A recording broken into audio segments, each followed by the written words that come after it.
qiso yaab leh saaxiibkiisa ayuu wacay wuxuuna ku yiri hooyaday waa xanuunsan tahay aniguna ma haysto qiimaha daawada wuxuu ugu jawaabay saaxiibkiis dib ma lahan saaxiib waxaad soo wacdaa salaada casr kadib ballantii markii la gaaray buu wacay laakiin nasiib darro telefoonkiisu waa uu xidhnaa marar badan buu ku celceliyey telefoonkii laakiin telefoonka saaxiibkiisa waa uu dansanaa haddana aad buu u wacay ilaa uu ka quustay wuxuu bilaabay inuu raadiyo qof amaahiya qiimaha daawada hooyadiis laakiin nasiib darro cid amaahisa ma helin wuxuu dareemay in adduunka oo dhan uu ku ciriiroobay wuxuuna aad uga murugooday jirada hooyadiis iyo inuusan caawin karin balse murugadiisa ugu weyn waxay ahayd sida uu saaxiibkiisa u hoojiyey wuxuu garan waayey waxa uu sameeyo wuxuu dib ugu noqday gurigii asagoo aad u niyad jabsan wuxuu arkay hooyadiis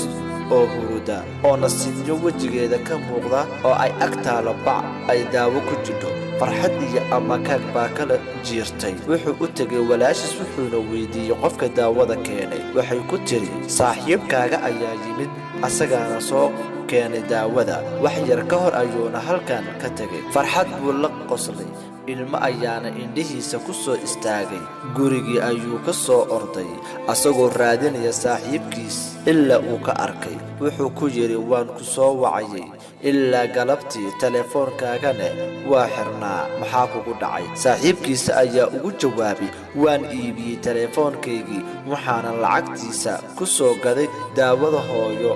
Allahu Akbar saaxiibtinimada ma aha liiska dheer ee dadka kuugu jira telefoonkaaga ama buugaaga ama facebookaaga balse waa dadka kula garab taagan taageero waqtiyada aad tabar daran tahay fallan haddaad dhammaysatay sheer garee oo gaarsii asxaabtaada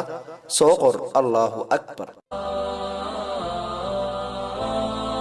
كن سعيدا كن فريدا عش بفخر في الحياة لا تبالي فالمعالي بالتحدي لا سواه